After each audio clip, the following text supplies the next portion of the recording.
নমস্কাৰ ছাত্ৰ-ছাত্ৰীসকল তোমালোক সকলোকে মোৰ ইউটিউব চেনেলটোলৈ স্বাগতম জনাইছো। আজি আমি আলোচনা কৰিম পঞ্চম শ্ৰেণীৰ আমি আৰু আমাৰ পৰিৱেশৰ 2 নম্বৰ পাঠ জীৱ আৰু আমাৰ পৰিৱেশ এই পাঠৰ প্ৰশ্নৰ উত্তৰ কেতিয়া। গতিকে তোমালোকে ভিডিওটো আৰম্ভণিৰ পৰা একেবাৰে শেষলৈকে চাই থাকিবা আৰু ভিডিওটো ভাল লাগিলে ভিডিওটো লাইক কৰি দিবা আৰু তোমালোকে পাঠটো ধুনীয়াকৈ পঢ়িবা। পাঠটো বহুত ইম্পৰ্টেন্ট হয়। ওকে, এই পাঠটোৰ পৰা বহুত কোৱেশ্চন আহিব আৰু পাঠটো পঢ়িলে তোমালোকে হেৰি পৰিস্থিতি তন্ত্ৰ কি, ঠিক আছে, খাদ্য জালৰ কেনেকৈ সৃষ্টি হয়, খাদ্য শৃংখলৰ কেনেকৈ সৃষ্টি হয়, ঠিক আছে, মাংসভোজী প্ৰাণী কোনবিলাক, তৃণভোজী প্ৰাণী কোনবিলাক বিয়োজক হয়, ঠিক আছে, কোনবিলাক উৎপাদক হয়, ওকে, এইবিলাকৰ বিষয়ে তোমালোকে ধুনীয়াকৈ বুজিব পাৰিবা। গতিকে তোমালোকে পাঠটো একেবাৰে ধুনীয়াকৈ পঢ়িবা। ওকে, তো ইয়াৰ পৰা তোমালোকৰ অনুশীলনী আৰম্ভ হৈছে। 1 নম্বৰ তোমালোকক দিছে যে উত্তৰ লিখা। 1 নম্বৰ ক'ত দিছে যে পৰিৱেশৰ জৈৱিক আৰু অজৈৱিক উপাদানবোৰ কি কি। তো পৰিৱেশৰ জৈৱিক উপাদান মানে হৈছে সেইবিলাক যিবিলাক জীৱ হয়, যেনেকৈ নেকি উদ্ভিদ, প্ৰাণী, ওকে, এইবিলাক জীৱ হয়, হয়নে, কীট পতংগ, চৰাই চিৰিকটি, এইবিলাক জীৱ হয়। গতিকে এইবিলাক হৈছে পৰিৱেশৰ জৈৱিক উপাদান। আৰু অজৈৱিক উপাদান মানে হৈছে বায়ু, পানী, মাটি, সূৰ্যৰ পোহৰ, এইবিলাক হৈছে অজৈৱিক উপাদান। তাৰপিছত দিছে যে উদ্ভিদক উৎপাদক বুলি কিয় কোৱা হয়। উদ্ভিদক উৎপাদক বুলি এই কাৰণে কোৱা হয় কাৰণ উদ্ভিদে নিজে নিজৰ খাদ্য তৈয়াৰ কৰি ল'ব পাৰে।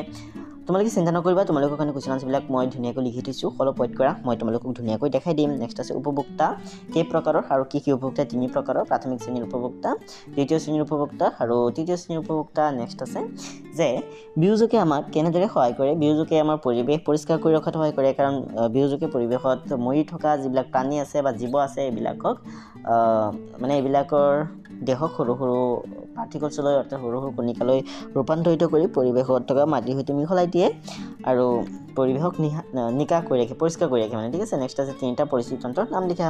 তোমালোকক 3টা পৰিস্থিতি তন্ত্ৰৰ নাম লিখিবলৈ দিছে। 3টা পৰিস্থিতি তন্ত্ৰৰ নাম হ'ব পাৰে তোমালোকৰ খেতি পথাৰ, পুখুৰী, ঠিক আছে, তাৰপিছত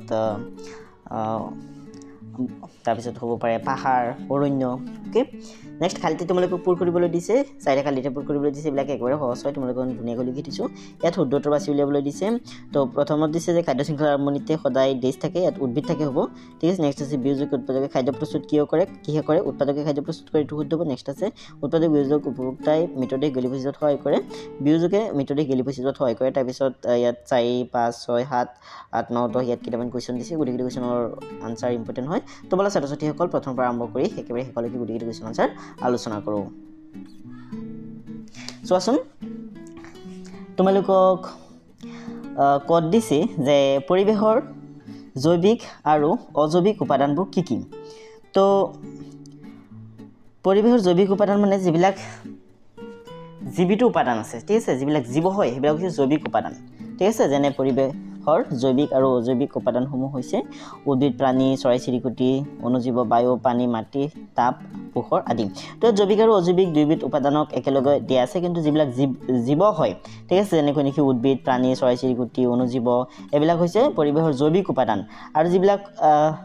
বায়ু, পানী, মাটি, তাপ, পোহৰ, এইবিলাক যিহেতু জড় বস্তু হয়, যিহেতু এইবিলাক জীৱ নহয়, এইবিলাক কি হয়, পৰিৱেশৰ অজৈৱিক উপাদান হয়, ঠিক আছে। তাৰপিছত তোমালোকক দিছে যে উদ্ভিদক উৎপাদক বুলি কিয় কোৱা হয়। তো তোমালোকে পাঠটো পঢ়িলে গম পাবা যে উদ্ভিদক কি বুলি কোৱা হয়, উৎপাদক বুলি কোৱা হয়। কিন্তু এতিয়া প্ৰশ্ন আহিল যে উদ্ভিদক উৎপাদক বুলি কিয় কোৱা হয়। তো তোমালোকে নিশ্চয় জানা যে উদ্ভিদে সালোকসংশ্লেষণ প্ৰক্ৰিয়াৰ জৰিয়তে নিজে নিজৰ খাদ্য তৈয়াৰ কৰি ল'ব পাৰে, সেইকাৰণে উদ্ভিদক উৎপাদক বুলি কোৱা হয়। অৰ্থাৎ উদ্ভিদে নিজে নিজৰ খাদ্য উৎপাদন কৰে, হয়নে, সেইকাৰণে উদ্ভিদক কি বুলি কোৱা হয়, উৎপাদক বুলি কোৱা হয়। ইংৰাজীত কি কোৱা হয়, প্ৰডিউচাৰ বুলি কোৱা হয়, ঠিক আছে। গতিকে তোমালোকে উত্তৰত লিখিবা যে নিজৰ আহাৰ নিজে প্ৰস্তুত কৰি লোৱাৰ বাবে উদ্ভিদক উৎপাদক বুলি কোৱা হয়। একেবাৰে চিম্পল হয়, হয়নে। নেক্সট আছে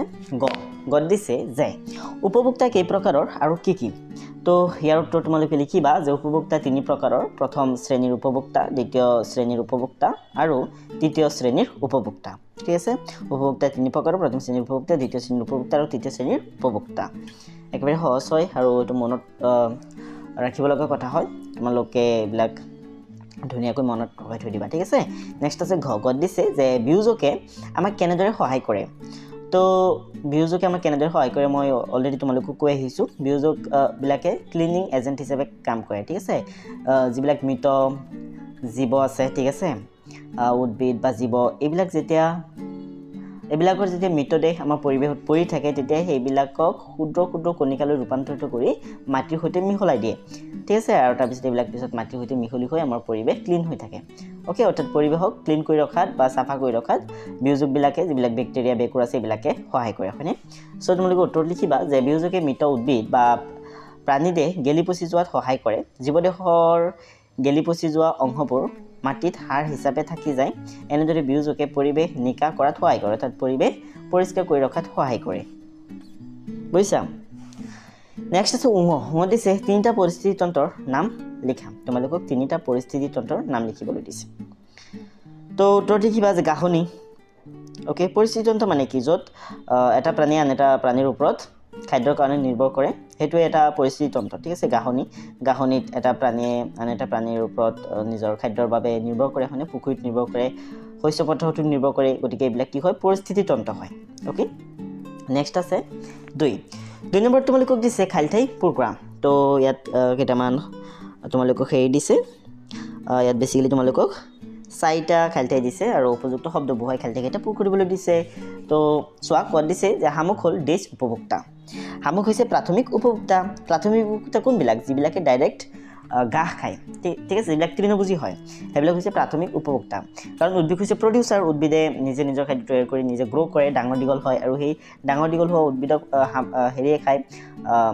প্ৰাথমিক উপভোক্তাবিলাকে খায় ঠিক আছে গতিকে যেটো হামুকে ডাইৰেক্ট গাছ খায় গতিকে হামুক কি হ'ব প্ৰাথমিক উপভোক্তা হ'ব বুজিছা গতিকে তোমালোকে খালঠাইত প্ৰাথমিক বুলি লিখিবা নেক্সট আছে খত দিছে যে এটাতকৈ অধিক দেশ মিলি খাদ্যজালৰ সৃষ্টি হয় এটাতকৈ অধিক কি মিলি খাদ্য শৃংখল মিলি খাদ্যজালৰ সৃষ্টি হয় ঠিক আছে তো তাৰমানে খাদ্যজালত এটাতকৈ অধিক খাদ্য শৃংখল থাকে তাৰমানে যেতিয়া কোনো এটা প্ৰাণী এটাতকৈ বেছি খাদ্য শৃংখলত ভাগ লয় তেতিয়া মানে এটা খাদ্যজালৰ সৃষ্টি হয় ওকে তো তোমালোকে খালঠাইত খাদ্যজাল বুলি লিখিবা তাৰপিছত আছে গ দিছে হেন হ'ল দেশ শ্ৰেণীৰ উপভোক্তা ইয়াত মাজত যি ন আছে নটো এনেই আহি গ'ল তোমালোকে নটো লিখিব নালাগে বুজিছা তোমালোকে নটো নিলিখিবা হেন হ'ল প্ৰাথমিক শ্ৰেণীৰ দ্বিতীয় শ্ৰেণীৰ উপভোক্তা কাৰণ হেনে কি নাখায় উদ্ভিদ নাখায় ঠিক আছে মানে হেন মাংসভোজী হয় সেইকাৰণে ইয়াত দ্বিতীয় বুলি লিখিবা তোমালোকে খালঠাইত তাৰপিছত আছে ঘ দিছে যে খাদ্যজালত এটাতকৈ দেশ খাদ্য শৃংখল থাকে তো মই অলৰেডি তোমালোকক ক'লোৱেই যে খাদ্যজালত এটাতকৈ অধিক খাদ্য শৃংখল থাকে হয়নে তাৰমানে এটাতকৈ অধিক খাদ্য শৃংখল লগ লাগি খাদ্যজালৰ সৃষ্টি হয় তো খালঠাইত কি বহিব খালঠাইত বহিব অধিক এটা খাদ্যজালত এটাতকৈ অধিক খাদ্য শৃংখল থাকে এতিয়া ছাত্ৰ-ছাত্ৰীসকল তিনিত চোৱা তিনি তোমালোকক দিছে যে শুদ্ধ উত্তৰ বাছি উলিওৱা তো ইয়াত তোমালোকক MCQ টাইপৰ কুৱেশ্যন দিছে ওকে তো শুদ্ধ উত্তৰ বাছি উলিয়াব লাগে চোৱাচোন ক'ত দিছে যে খাদ্য শৃংখলৰ আৰম্ভণিতে উদ্ভিদ প্ৰাণী অনুজীৱ থাকে তোমালোকে কিতাপত চাবা তোমালোকক কিতাপত খাদ্য শৃংখলৰ ছবি দিছে তো খাদ্য শৃংখলৰ হেৰি আৰম্ভণিতে সদায় উদ্ভিদ থাকিব কাৰণ উদ্ভিদবিলাক প্ৰডিউচাৰ হয় তাৰপিছত প্ৰাণীবিলাক থাকিব আৰু একেবাৰে শেষৰ ফালে অনুজীৱবিলাক থাকিব কাৰণ অনুজীৱবিলাকে মানে উদ্ভিদবিলাকে নিজে নিজৰ খাদ্য তৈয়াৰ কৰি গ্ৰ' হয় ডাঙৰ দীঘল হয় আৰু সেইবিলাকক প্ৰাণীয়ে খায় প্ৰাণীবিলাক মৰাৰ পিছত অনুজীৱবিলাকে সিহঁতক খাই মাটিৰ সৈতে মিহলাই দিয়ে গতিকে অনুজীৱ একেবাৰে শেষত থাকিব প্ৰথমে থাকিব উদ্ভিদ তাৰপিছত থাকিব প্ৰাণী গতিকে ইয়াত কি বহিব ইয়াত বহিব যে খাদ্য শৃংখলৰ আৰম্ভণিতে উদ্ভিদ থাকে তো উদ্ভিদ দুবাৰ আহি গ'ল তোমালোকে এবাৰ লিখিলে হ'ব খাদ্য শৃংখলৰ আৰম্ভণিতে কি থাকে উদ্ভিদ থাকে ওকে নেক্সট আছে খ দিছে যে বিয়োজকে উৎপাদকে উপভোক্তাই খাদ্য প্ৰস্তুত কৰে তাৰমানে তোমালোকক ইয়াত এইটোৱেই সুধিব বিচাৰিছে যে বিয়োজকে নে উৎপাদকে নে উপভোক্তাই খাদ্য প্ৰস্তুত কৰে তো মই তোমালোকক অলৰেডি ক'লোৱেই যে উৎপাদকবিলাকে খাদ্য প্ৰস্তুত কৰে বিয়োজকবিলাকে তাৰপিছত উপভোক্তাবিলাকে উপভোগ কৰে ভক্ষণ কৰে খায় উদ্ভিদবিলাকক তাৰপিছত যিবিলাক হেৰি আছে বিয়োজক এইবিলাকে মানে উপভোক্তাবিলাক মৰাৰ পিছত বা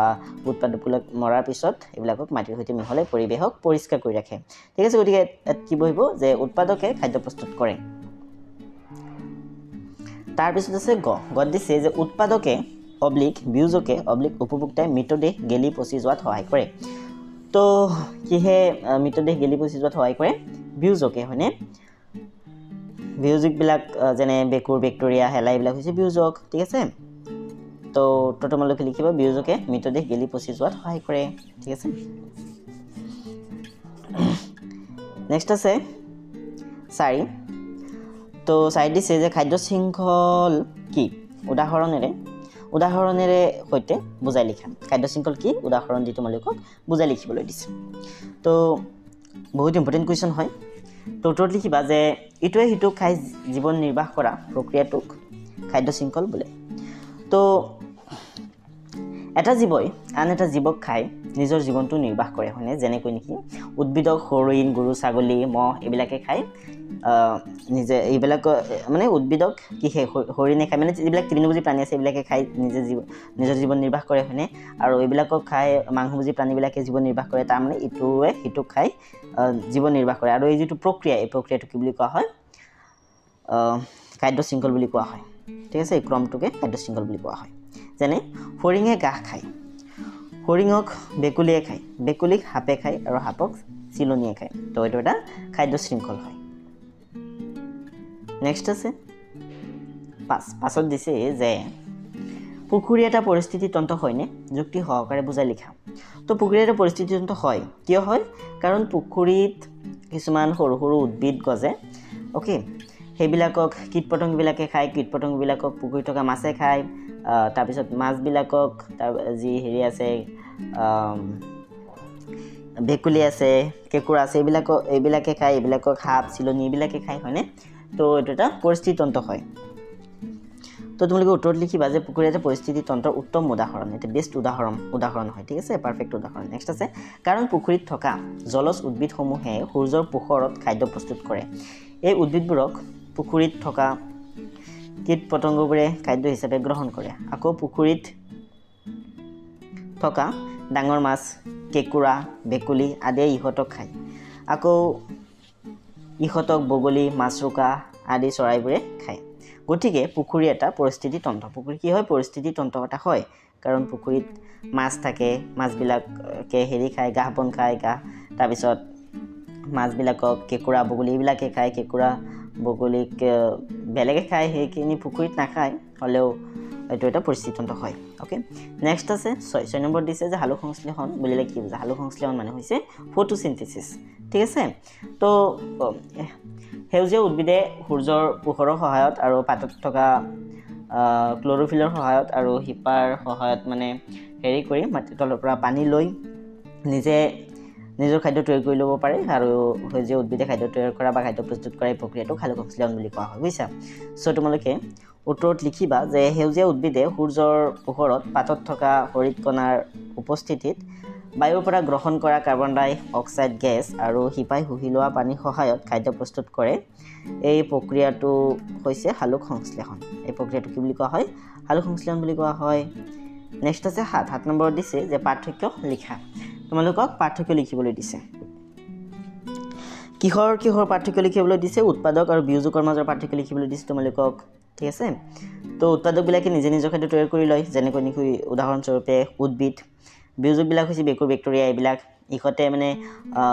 জীৱবিলাক মৰাৰ পিছত জীৱ দেহত এইবিলাকে আশ্ৰয় লয় আৰু তাত নিজে নিজৰ খাদ্য গ্ৰহণ কৰে আৰু জীৱ দেহক মাটিৰ সৈতে মিহলাই দিয়ে ঠিক আছে এইটো হৈছে সিহঁতৰ মাজত থকা পাৰ্থক্য তোমালোকে উত্তৰ লিখিবা যে উৎপাদক আৰু বিয়োজকৰ মাজত পাৰ্থক্য হ'ল খাদ্য শৃংখলৰ আৰম্ভণিতে উৎপাদক থাকে আনহাতে খাদ্য শৃংখলৰ শেষত বিয়োজক থাকে ওকে নেক্সট আছে খ দিছে যে তৃণভোজী আৰু মাংসভোজী প্ৰাণী তৃণভোজী আৰু মাংসভোজী প্ৰাণীৰ মাজৰ পাৰ্থক্য লিখিব লাগে তো তৃণভোজী প্ৰাণী মানে সেইবিলাক প্ৰাণী যিবিলাকে ঘাঁহ বন খাই জীয়াই থাকে আৰু মাংসভোজী প্ৰাণী মানে সেইবিলাক প্ৰাণী যিবিলাকে মাংস খাই জীয়াই থাকে তৃণভোজী প্ৰাণীৰ উদাহৰণ হৈছে গৰু ছাগলী মহ হৰিণা জিৰাফ আনহাতে মাংসভোজী প্ৰাণীৰ উদাহৰণ হৈছে বাঘ সিংহ শিয়াল এইবিলাক মাংসভোজী প্ৰাণীৰ উদাহৰণ ওকে আৰু আমি মানুহবিলাক হৈছোঁ সৰ্বভোজী প্ৰাণী কাৰণ আমি উদ্ভিদকো খাওঁ আৰু মাংসও খাওঁ ঠিক আছে তো তোমালোকে পাৰ্থক্য লিখিব লাগে একেবাৰে সহজকৈ লিখি আনিছোঁ কাৰণ তোমালোক 5ত পঢ়ি আছা তোমালোকক সিমান হেডেক দিয়াটো হেৰি হৈ যাব তোমালোকৰ কাৰণে টান হৈ যাব তো তোমালোকক একেবাৰে ইজিকৈ লিখি আনিছোঁ হয়নে তো চোৱা তৃণভোজী আৰু মাংসভোজী প্ৰাণীৰ মাজত পাৰ্থক্য হ'ল তৃণভোজী প্ৰাণীয়ে ঘাঁহ খায় আনহাতে মাংসভোজী প্ৰাণীয়ে মাংস খায় এইটোৱেই তৃণভোজী আৰু মাংসভোজী প্ৰাণীৰ মেইন পাৰ্থক্য নেক্সট আছে 8ত তোমালোকক দিছে যে খাদ্য শৃংখল আৰু খাদ্যজাল আৰু খাদ্যজালৰ মাজৰ পাৰ্থক্য লিখিব লাগে তো এইটো বহুত ইম্পৰ্টেণ্ট হয় তোমালোকে এইটো লিখিবা যে খাদ্য শৃংখল আৰু খাদ্যজালৰ মাজত পাৰ্থক্য হ'ল যে খাদ্য শৃংখলত এটা জীৱই আন এটা জীৱক খাই জীয়াই থাকে খাদ্য শৃংখলত কি হয় এটা জীৱই আন এটা জীৱক খাই জীয়াই থাকে আনহাতে খাদ্যজলত একেবিধ খাদ্যকে বেলেগ বেলেগ প্ৰাণীয়ে খায় খাদ্যজলত কি হয় একেবিধ খাদ্যকে বেলেগ বেলেগ প্ৰাণীয়ে খায় তাৰমানে কি হয় জানা তাৰমানে যেতিয়া এটা প্ৰাণীয়ে এটাতকৈ বেছি খাদ্য শৃংখলত অংশগ্ৰহণ কৰে অৰ্থাৎ এটা প্ৰাণীয়ে যেতিয়া এটাতকৈ বেছি খাদ্য খায় তেতিয়া খাদ্যজলৰ সৃষ্টি হৈ যায় ওকে সেইটোৱে মানে ইহঁতৰ মাজৰ পাৰ্থক্য তো ইয়াৰ পৰা ধুনীয়াকৈ লিখি ল'বা তোমালোকে আৰু কিতাপটো পঢ়িলে তোমালোকে ধুনীয়াকৈ এইবিলাক বুজি পাবা ওকে কিতাপত বহুত ইমেজো দিয়া আছে ইমেজবিলাকলৈ চাবা তোমালোকে নেক্সট আছে 8 তোমালোকক দিছে যে পৰিস্থিতি তন্ত্ৰত প্ৰথম শ্ৰেণীৰ উপভোক্তাবোৰ নোহোৱা হৈ গ'লে কি হ'ব তো পৰিস্থিতি তন্ত্ৰত যদি প্ৰথম শ্ৰেণীৰ উপভোক্তাবোৰ নোহোৱা হৈ যায় তেতিয়াহ'লে দ্বিতীয় শ্ৰেণী আৰু তৃতীয় শ্ৰেণীৰ উপভোক্তাবিলাকৰ কাৰণে খাদ্য নোহোৱা হৈ যাব বুজিছা সেইকাৰণে মানে বহুত প্ৰব্লেমে দেখা দিব ওকে তো উত্তৰত লিখিবা যে পৰিস্থিতি তন্ত্ৰত প্ৰথম শ্ৰেণীৰ উপভোক্তাবোৰ নোহোৱা হৈ গ'লে দ্বিতীয় শ্ৰেণীৰ উপভোক্তাবোৰৰ খাদ্য নোহোৱা হ'ব যিহেতু পৰিস্থিতি তন্ত্ৰত খাদ্যৰ বাবে এটাই আনটোৰ ওপৰত নিৰ্ভৰশীল সেয়েহে যিকোনো এটা উপাদান কমি গ'লেই আনটোৰ ওপৰত প্ৰভাৱ পৰিব আৰু পৰিৱেশৰ ভাৰসাম্য নোহোৱা হৈ যাব ঠিক আছে তো সেইকাৰণে কেতিয়াও পৰিস্থিতি তন্ত্ৰত এটাৰ ওপৰত হেৰি কৰিব নালাগে তেতিয়াহ'লে মানে গোটেই পৰিৱেশৰ ভাৰসাম্য নষ্ট হৈ যাব পাৰে ওকে নেক্সট আছে 9 নম্বৰ দিছে খাদ্যজলৰ কিয় সৃষ্টি হয় তো খাদ্যজলৰ কিয় সৃষ্টি হয় তোমালোকক সুধিছে এইটো শেষৰ ফালৰ পৰা সেকেন্ড কোৱেশ্চন মানে এইটো 9 নম্বৰ কোৱেশ্চন আৰু এটা কোৱেশ্চন আছে তো ইয়াৰ উত্তৰত লিখিবা যে এটা জীৱই এটাতকৈ বেছি খাদ্য শৃংখলত ভাগ লোৱাৰ ফলত খাদ্যজলৰ সৃষ্টি হয় ওকে তো এইটো ধুনীয়াকৈ তোমালোকে কি কৰিবা লিখি ল'বা নেক্সট আছে 10ত দিছে যে মাটিত পৰি থকা জীৱবোৰ কিয় গেলি পচি যায় মাটিত পৰি থকা জীৱবোৰ এই কাৰণে গেলি পচি যায় কাৰণ হেবিলাকক বিউজুকবিলাকে সৰু সৰু কণিকালৈ ৰূপান্তৰিত কৰি মাটিৰ সৈতে মিহলাই দিয়ে ঠিক আছে উত্তৰত লিখিবা যে মাটিত পৰি থকা জীৱবোৰ বেক্টেৰিয়া আৰু বেক্টেৰিয়াৰ বাবে গেলি পচি যায় ওকে ছাত্ৰ-ছাত্ৰীসকল তো ছাত্ৰ-ছাত্ৰীসকল ভিডিঅ'টো চাই কেনে লাগিল তোমালোকৰ মোক কমেণ্ট কৰি জনাবা আৰু ভিডিঅ'টো চাই ভাল লাগিলে ভিডিঅ'টো লাইক কৰি দিবা আৰু বেলেগ পাৰ্টৰ ভিডিঅ' চাবৰ কাৰণে তোমালোক প্লেলিষ্টলৈ যাব প্লেলিষ্টত ক্লাছ 5ৰ আছামিজ তাৰপিছত মেথছ অৰ্থাৎ গণিত ঠিক আছে তাৰপিছত ইংলিছ পৰিৱেশ এই গোটেইকেইটা সাবজেক্টৰ গোটেইকেইটা চেপ্টাৰৰ ভিডিঅ' বনাই থৈ দিছোঁ তোমালোকে তাত গৈ চাবা চাই কুৱেশ্যন আনচাৰবিলাক লিখি ল'বা আৰু পাঠবিলাক পঢ়ি জ্ঞান অৰ্জন কৰিবলৈ চেষ্টা কৰিবা তো আজি ভিডিঅ'টো ইমান আছিলে আজি ভিডিঅ'টো চোৱাৰ বাবে ধন্যবাদ